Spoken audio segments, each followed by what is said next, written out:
देखो, हमारे यहाँ दो संपत्तियां हैं, एक आसुरी संपत्ति है, एक दैवीय संपत्ति है। आसुरी संपत्ति का मालिक है रावण और दैवी संपत्ति के मालिक है भगवान पुरुषोत्तम राम। हम धन कमा रहे हैं, लेकिन उस धन का उपयोग क्या कर रहे हैं? अगर रावण की तरह उपयोग हो रहा है तो समझना दशा भी रावण जैसी होगी। दुष्परिग्रह नहीं करने वाले काम को भी जो लोग कर रहे हैं वही धुंधकारी होते हैं।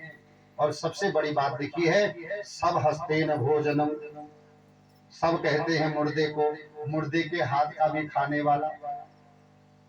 अब आप लोग कहोगे हम तो मुर्दे के हाथ का नहीं खाते, है ना। मुर्दे के हाथ का मतलब ये नहीं होता कि वो जो मुर्दा है उसके हाथ से खाओ।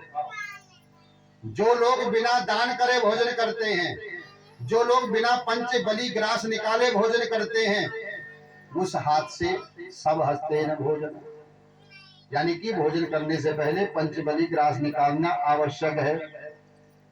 बिना पंच बलि ग्रास निकाले अगर भोजन कर रहे हो तो तुम्हारा ही हाथ मुर्दे के समान है। बिना दान दिए भोजन कर रहे हो, इसलिए कहते ना दान देना चाहिए, लेकिन दान देना चाहिए, चंदा नहीं। हमारे यहाँ बहुत सारी चीजें हैं, चंदा अलग होता है, दान अलग होता है, सहयोग अलग होता है, उपहार अलग होता है, गिफ्ट अलग होता है। दान दो। और आज के समय में दान शायद ही कोई देता है, जिसके लिए प्रेत मंजरी में भी लिखा है। आप लोगों ने सुना होगा श्लोक, क्योंकि जब भी आपने गरुड़ पुराण सुना होगा ना सूतक काल में, तो वहां भी एक श्लोक आता है, अदत्त दानान भवेद दरिद्री, दरिद्री भावात करोति पापम, पाप प्रभावात नरकम प्रयान्ति। अदत्त दाना भवेद दरिद्री, गलत व्यक्ति को अगर दान किया है तो उसका फल है तुम दरिद्री होगे। अब प्रश्न एक खड़ा होता है, कौवा दरिद्रो, हम किसे माने दरिद्री? कौन होता है दरिद्री पता है? जिसके पास रुपया पैसा नहीं है वो दरिद्री नहीं है, वो गरीब है। गरीब और दरिद्रता में अंतर है। सुदामा को गरीब कहा, दरिद्र नहीं कहा। तो व्यास जी से पूछा किसी ने, आप किसको दरिद्री कहते हैं? तब व्यास जी ने लिखा है, असंतुष्टौ दरिद्रोस्तु, जो व्यक्ति असंतोषी है वही दरिद्री है, और जो असंतोषी है वही पाप करता है, संतोषी पाप नहीं करता है। मैं करूंगा। इसलिए कहा ना, गोधन गज धन बाज धन और रतन धन खान, जब आए संतोष धन सब धन धूरी समान, सब धन धूरी समान। जब संतोष रूपी धन हमारे हृदय में आ जाता है तब सब कुछ अपने आप मिल जाता है। देखो, सुदामा के पास पहनने को कपड़ा नहीं है, खाने को अन्न का दाना नहीं है, रहने के लिए घर भी नहीं है। घर है तो कैसा है, सारी बारिश की बूंदें अंदर टपटपाती है। लेकिन फिर भी अगला आदमी जब भगवान से मिलने गया, भगवान ने पूछा क्या हाल है घर का, तो अगला आदमी कहता है मौज आ रही है।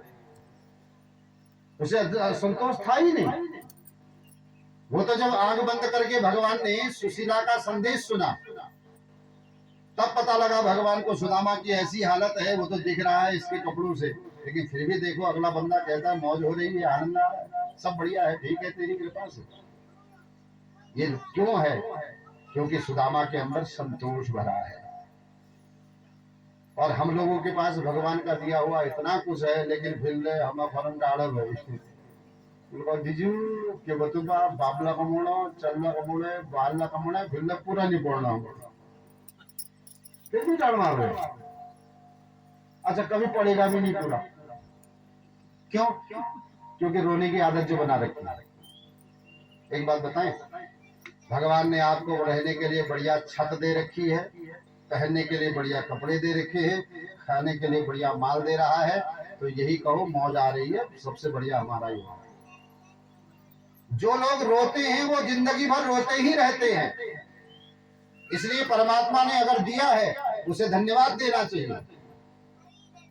मालिक तेरी कृपा से बढ़िया पहनने को मिल रहा है, बढ़िया खाने को मिल रहा है, बढ़िया सब हो रहा है, क्यों रोवे हम? लेकिन हमारे यहाँ कई लोगों के अंदर एक मानसिकता है, हम कभी बता देते तो पतना हमको नजर जो लग जाना, इसलिए भी लोग रोते हैं। एक बात कहूं, जिसके ऊपर उसकी नजर हो उसके वो किसी की नजर नहीं लग सकती, लेकिन शर्त एक है, उसकी नजर आप पर होनी चाहिए। उसकी नजर नहीं है तो सबकी लगेगी। इसलिए परमात्मा से हमेशा एक ही बात, एक ही भाव को, मेरे चाहे मत करो मैं मूर्ख अज्ञान, आपके चाहे मैं प्रभु है मेरा। हे मालिक, आप जो चाहते हैं, जैसा चाहते हैं, उसी में मेरा कल्याण होता है, उसी में मेरा भला। बस आपसे एक ही निवेदन है, आप मेरे ऊपर सदैव अपनी कृपा बनाए रखें। आज स्नान शौच क्रियाहीनो